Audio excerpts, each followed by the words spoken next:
I believe that investors would benefit if there were less communications. I mean, a couple of weeks ago, there were none, and the stock was up 12% in a week. So I think that the more communication about things that are extraneous to Tesla, the less the more uncomfortable investors are going to see, the less conventional it's going to be.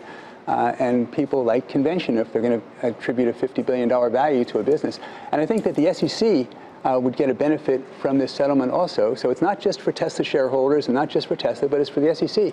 The SEC wants to have some kind of control over what CEOs of businesses are able to communicate through social media to their investors, which is a positive. The stock was down on Friday because people didn't, for multiple of reasons. People didn't want to see him taken out as the CEO. Yes. They also didn't want this ongoing investigation that would prevent them from being able to go back and potentially tap the markets for additional capital if it needed.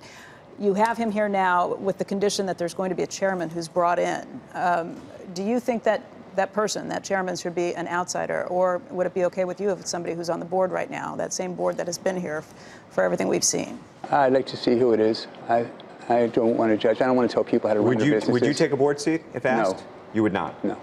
Because of your position in the company? I'm not an active investor, activist investor. I communicate regularly with companies, but I've been asked a number of times to be on boards. I don't want to be on someone's board. What do you make, though, of the current... On anyone's board. Well, what do you make of the current board, though? Because the critique is that there is no, I dare I say, adults in the room or people who are at least willing or able to control Elon Musk.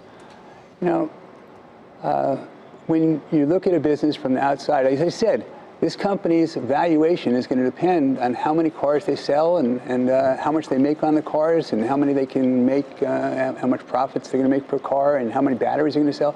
It's not going to depend on whether we like or don't like a tweet that comes out of the CEO. The president tweets all the time. 40% of the people love it, and 60% don't. It's not that good to have. You could argue that Elon Musk pulled a rabbit out of the hat in this last 24-hour period with the SEC. The SEC could have said, go pound sand, or we're going to make this even more complicated for you than you think. There isn't any way that they want it. I was reading an interview with Jay Powell, and he said that Elon Musk is material to the prospects of having the ability of this company to execute, and he doesn't want to damage the company, doesn't want to damage the shareholders, doesn't want to damage the community. This guy, you know, how upsetting must it be to an individual like Elon Musk who's working his butt off to try to change the world and get rid of carbon emissions and help the environment and for every day to be criticized because he's different than most people and he'll tweet. I mean, so I don't think. But you said yourself you don't want the tweets. I would you prefer want him not. to be a little more. I prefer not. I prefer him to be more, you know, in the box. What kind of person would you want to be the chairman of the company? I think that someone who had regulatory experience, someone who's done very well, someone from a business that has great manufacturing expertise. Right.